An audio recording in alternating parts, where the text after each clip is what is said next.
and gentlemen, if you remember from our last video, we really focused on naming and determining the formulas of basic ionic compounds. Now, we primarily looked at metals that were in groups 1, 2, and 3 on the periodic table, and how they bond with nonmetals to the right of the stair step, and the nomenclature or naming rules for those particular compounds. Now today, many of those rules are still going to apply to what we're going to look at. However, we're going to be looking at a different set of metals. We're going to be looking primarily at the transition metals, with a few exceptions in there.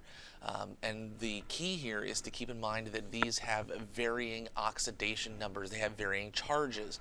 So that's going to play a really big role in determining how we name those chemical compounds, as well as how we write the formula. So let's get started.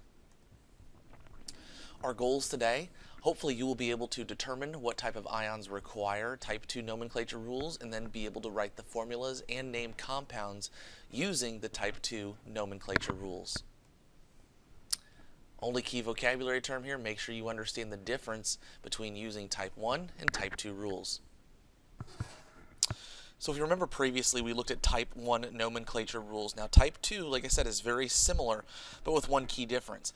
We're not going to be looking at the same metals we were looking at before. So it's going to be really important that you know on the periodic table which metals are involved in type 1 nomenclature and which ones are involved in type 2 nomenclature.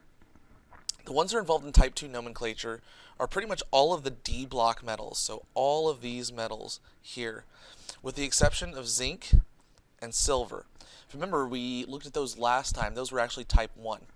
We're also going to include tin and lead. Now, the reason these are different, again, is because they have different oxidation states. They have different charges, and so that's going to have a huge impact on how we name them, as well as how we write the chemical formula. So keep in mind, when we look at these are your type 2 ions. So as we mentioned before, some ions have more than one possible charge, so we need to indicate this when we write out the name for the compound.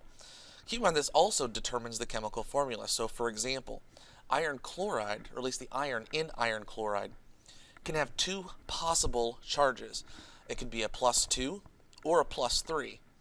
Based on how the formula is written, the chemical formula is going to change based on what the charge is on iron. So for example, iron 2 chloride, iron has a +2 charge, chlorine has a -1, so this will read as FeCl2.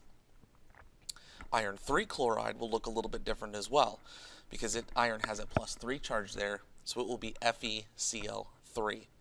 So you take a look here on the right, there are a variety of different elements that have different charges associated with them. You won't need to memorize them, but you do need to be able to recognize when we use this type of nomenclature. Also notice that in order to determine the charge, we utilize Roman numerals in between the cation and anion. So iron 2 chloride, we'll use the Roman numeral for 2, which is II. Iron 3 chloride, Roman numeral for 3, III, etc.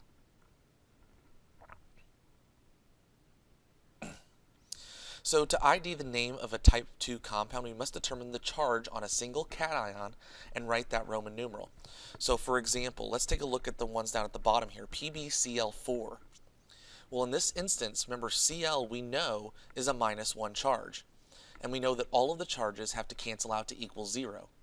Since there are 4 chlorines, each chlorine with a -1, the total negative charge is -4.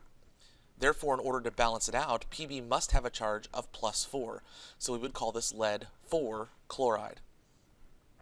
Let's look at a more complex example. Fe2SO43. Each SO4 is a -2 charge, and 3 of those ions exist, so the total net negative charge is a -6. In order to balance out, the total positive charge on the iron must be a +6. However, there are 2 irons. So if there are 2 irons with a total of +6, then each iron must be a +3 to balance out the charge. Thus the name for Fe2SO43 is iron 3 sulfate. Okay. So many of the same rules still apply here. We just need to make sure that we are able to determine the Roman numeral that exists on the cation.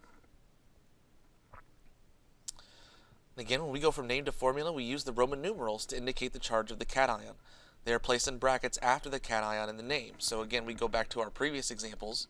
Iron 2 chloride, because iron has a charge of +2, we use a Roman numeral 2. Iron 3 chloride, we use a Roman numeral for 3. And the Roman numerals go up to 7. At least in this instance, the Roman numerals go up to larger numbers than that. But you've got 1, 2, 3, 4, 5, 6, and 7 there. Hopefully you know these, but if not, I listed them here for you. So let's do a couple of practice problems in order to try to get a better understanding of how this process works.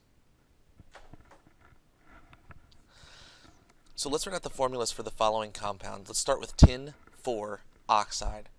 Well, tin is SN. It has a Roman numeral 4, which means it has a +4 charge associated with it. Oxide, O, -2. So again, we need to figure out and determine how these are going to balance out. 4 and 2, remember we talked about the rule, we can crisscross them. So the 4 goes down here, the 2 goes down here.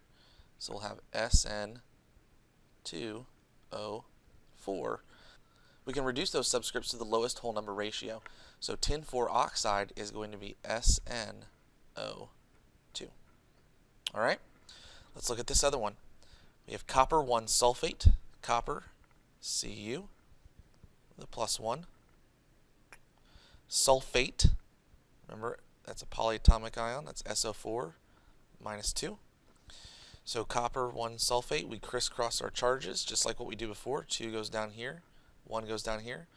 So this formula is going to be Cu2SO4.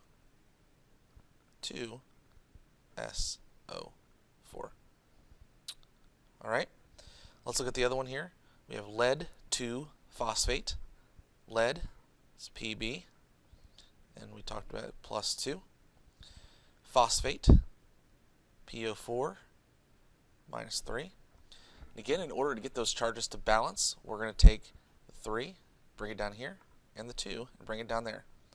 So our final answer here is going to be Pb3,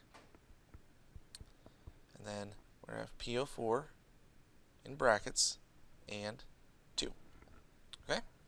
So that is how you go from name to formula. Now let's go the other way. Let's write out the name for the following formulas. Cu3N, V2SO3, 5, and then SrNO3, 2. So let's start with this one. Well, Cu, we know, is copper. N is nitride. So we need to determine the charge on copper, because that's unknown. Well, the N here, we know, is a -3.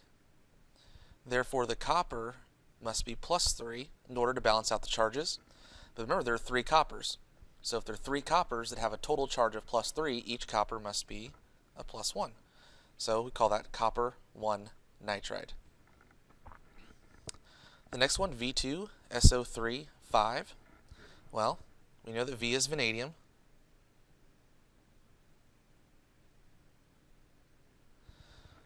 And then SO3 is sulfite. We know that the charge on sulfite is a -2, and there are 5 of them, meaning that the total negative charge is -10. Therefore, my cation must have a charge of +10.